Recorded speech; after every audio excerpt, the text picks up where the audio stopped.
Sire ni muntu ki? Rutayisire ni umwarimu kuri GS Kigoma, nkaba ndi umugabo, mfite umugore, mfite n'abana babiri, nkaba mfite imyaka 34 y'amavuko. Muri aka kazi k'uburezi nkakora nk'umwarimu w'umwuga, aho nize muri UR College of Education former KIE. Nkaba mfite uburambe bw'imyaka 9 muri aka kazi k'uburezi, aho ndi umwarimu w'amateka mu kigo cya GS Kigoma nk'uko nabivuze hejuru. Mpari rero nk'umwarimu wigisha amateka, ariyo mpamvu nagira ngo dusangirire hamwe uburyo bwo kwigisha amateka.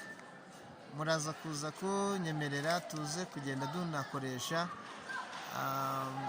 na bimwe mu Cyongereza, ibindi tubikoreshe mu Kinyarwanda. Teaching history, we have active techniques to be used in teaching and learning history. One technique is group work. The second one is discussion. The third one is debate. And the fourth one, critical thinking. The fifth one is brainstorming. And the others like case studies, like role play, learning core or center, research worker, and so on. In group work,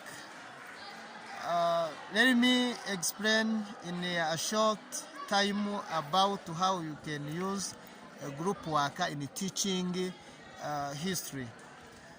Group worker is used to motivate learners, encourage active learning, and develop critical thinking, communication, and decision-making skills. Number 2 is the discussion. Discussion is another technique used when we teach history, where it used to promote interaction between learner themselves, one another side between learner and you teacher on other side. Number 3 is the debate. Helps learners to develop the skills of public speaking, research, of free expression, time management, and critical thinking. Academically, debate helps to acquire new vocabularies through research and from other debaters. Number 4 is a field visit. Learners go outside the classroom to observe historical sites and to hear the information from resource persons. Number 5 is brainstorming. It allows learners to work together to create ideas, or learners express ideas freely.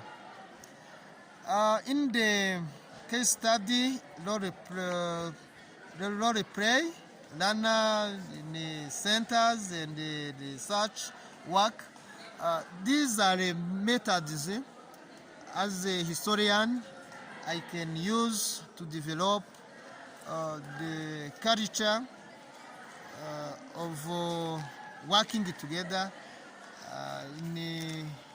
during teaching and learning process. Let me take an example in unit number 1 in senior 3, where we have independent Rwanda. The main objective of running unit number 1 called Independent Rwanda. At the end of the unit, the learners explain the political, economic, and the social culture changes in the first and the second republics, and the causes, the cause, and the consequences of liberation war in Rwanda of 1990 to 1994.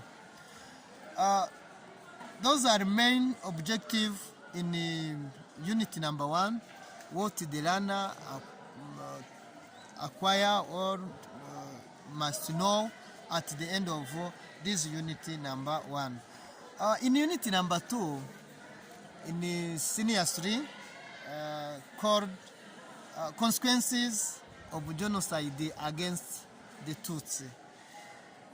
The main objective of learning this unit number 2, at the end of this unit number 2, learners are able to examine consequences of genocide against the Tutsi and how the society has been rebuilt after the genocide against the Tutsi. Another example in the unit number 3, in senior 3 also, is called colonial administrative systems and colonial power. At the end of this unit, learner is able to identify different colonial administrative systems and colonial powers. I thank you for listening to me and listening different techniques that we must use when we teach history subject. Thank you very much.